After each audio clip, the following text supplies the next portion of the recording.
다른 전문가들 사이에서 아이들의 문제 행동이나 사고나 이런 것들이 일어나는 거에 대해서 도대체 왜 이런 부분들이 일어날까? 장난이 왜 심해지는 걸까? 또는 폭력을 왜 장난으로 생각하는 걸까?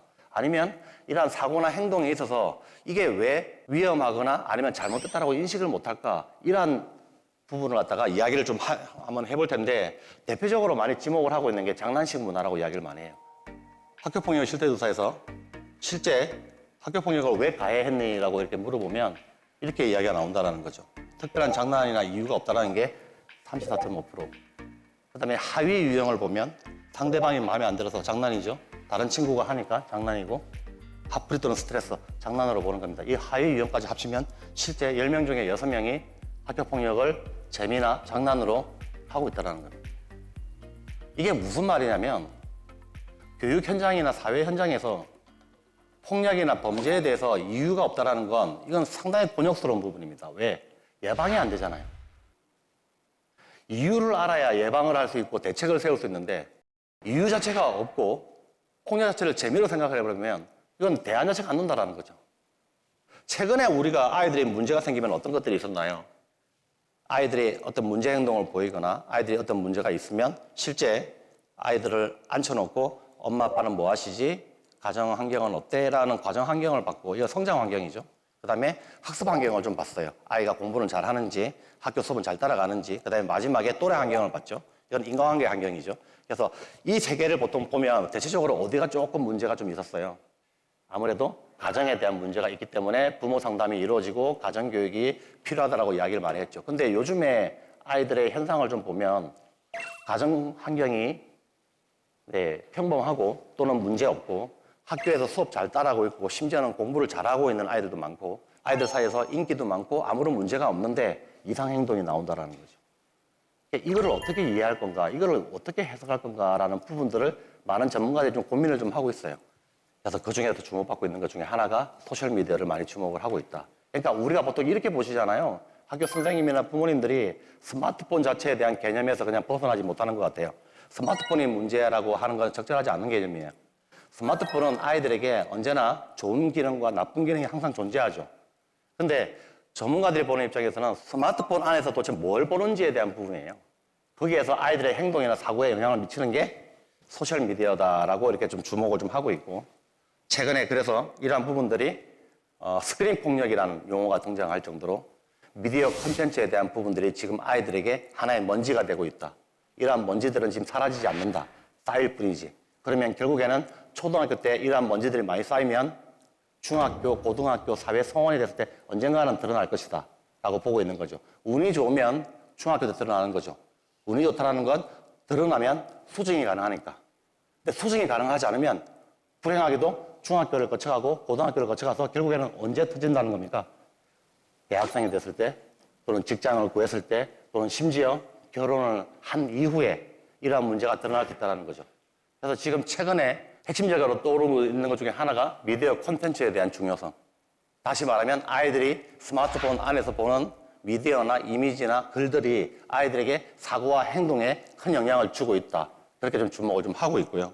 실제 이러한 것들은 지금 많은 연구라든지 그다음에 언론 보도라든지 학계에서 지금 소셜미디어에 대한 위험성 이런 것들 좀 조심해달라는, 주목해달라는 어떤 요구들이 많이 나오고 있다.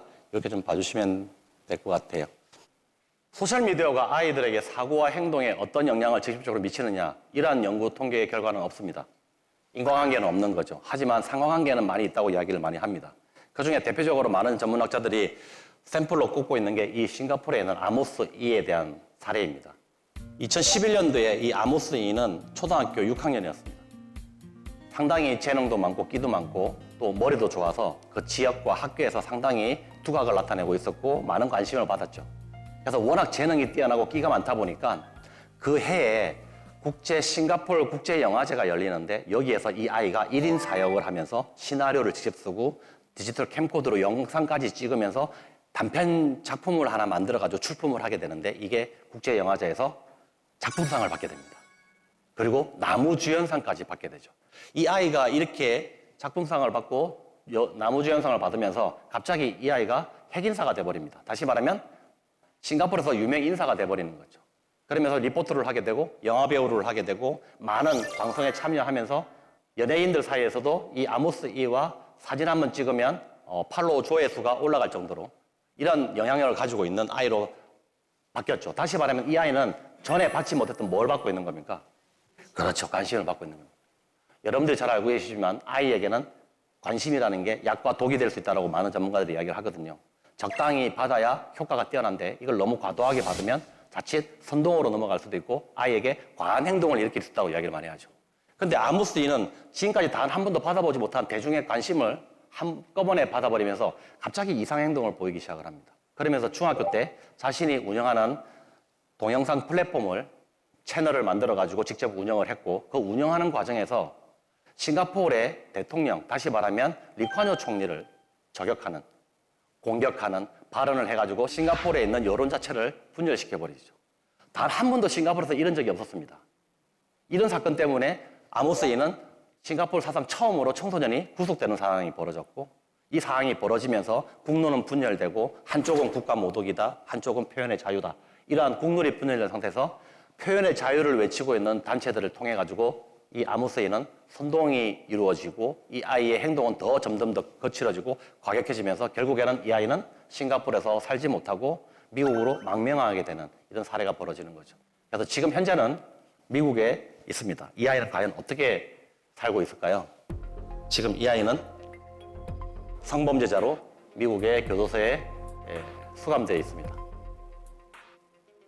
저희가 좀 주목해야 될 건 뭐냐면 초등학교 6학년 때 이렇게 촉망받고 순수하고 유능했던 아이가 왜 성인이 되어서 이렇게 바뀌었을까? 많은 부모님들은 여기에 주목을 좀 할 필요가 있죠.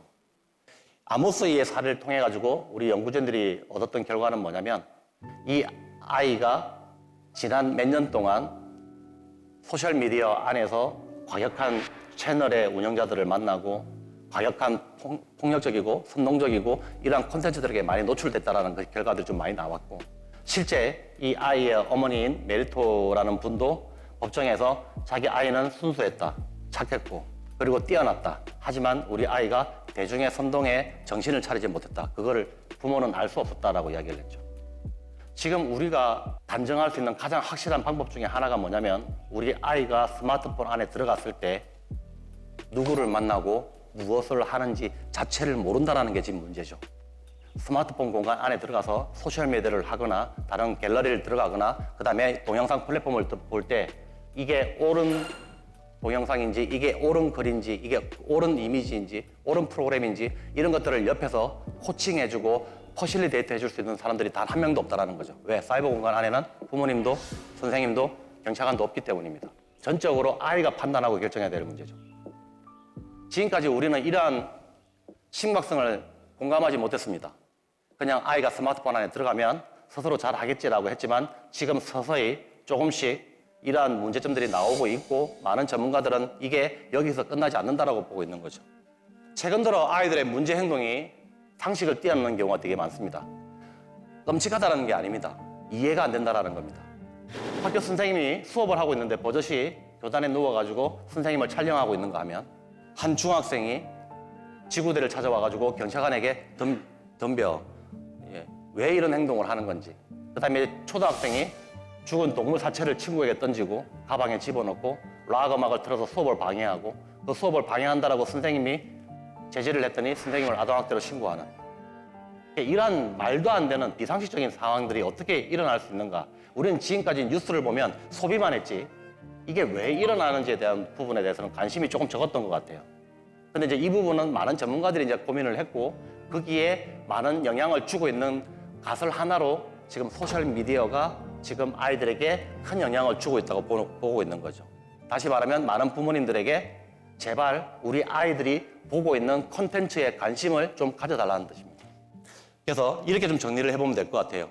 요즘 아이들이 폭력을 너무 가볍게 여기는 현상, 다시 말하면 폭력으로 인식하지 못하고 재미나 장난, 이러한 과자처럼 생각하는 이러한 원인에는 단 한 가지의 원인이 들어가는 게 아니라 지금 짧고 빠르고 간편한, 쉽게 말하면 속전속결을 좋아하는 이런 인스턴트 문화를 좋아하는 아이들의 기본적인 문화와 그 다음에 우리가 좀 몰랐던 소셜미디어 안에서의 어떤 그런 알고리즘 구조, 이 부분, 그리고 늘 우리가 늘 지적해왔던 아이들이 둘러싸고 있는 사이버 유해 환경, 요 세 개가 합쳐지니까 결국 아이들은 폭력적이고 공격적인 콘텐츠를 하나의 재미로 인식할 수밖에 없겠구나. 다시 말하면 이거는 아이의 잘못이 아니라 아이를 둘러싸고 있는 구조적인 문제에 대해서 우리가 좀 이해를 해야 된다라는 이야기가 나오는 거죠. 아까 말씀드렸지만 초등학생의 문화 중에 짧고 빠르고 간편하면 참 좋겠지만 아이들의 영역 중에는 짧고 빠르고 간편하지 않은 것들이 꽤 많습니다. 정치가 짧고 빠르고 간편할 수가 없죠. 그러면 왜곡이 생깁니다. 근데 교육은 어떻습니까? 지금 아이들이 기본적으로 초등학교 때부터 40분을 1시간으로 통으로 수업을 하고 있죠. 근데 이게 많은 전문가들이 봤을 때는 이게 가능한가라고 이해를 해요. 왜? 아이들의 콘텐츠 문화를 보면 대부분 1분을 넘지 않고 40초를 넘지 않는데 이걸 40분 동안 계속해서 수업을 하는 게 이게 아이의 잘못인가 아니면 지금 다른 문제가 있어서 아이들의 학습에 부진이 일어나는 건가 이런 고민들이 일어나고 있는 거죠. 보고는 말할 것도 없고 범죄도 말할 것도 없습니다. 온라인 그루밍을 어떻게 우리가 짧고 빠르게 간편하게 설명을 할 수 있나요? 그럴 수 없죠. 근데 이렇게 길어야 되고 늘어야 되고 진지해야 되는 이 주제를 아이들이 짧고 빠르고 간편한 것만 좋아하다 보니까 아이들 태도에서 뭐가 되는 겁니까? 그렇죠. 관심을 갖지 않는 이 태도가 만들어져 버리는 게 이게 문제라는 거죠. 쉽게 말하면 이건 접근법의 문제죠. 아이들이 접근을 해줘야 교육이 되고 아이들이 접근을 해줘야 훈육이 되는데 조금만 길어진다 싶으면 아이들이 아예 태도가 무너져 버리는 문제가 발생을 할 수 있다는 거죠.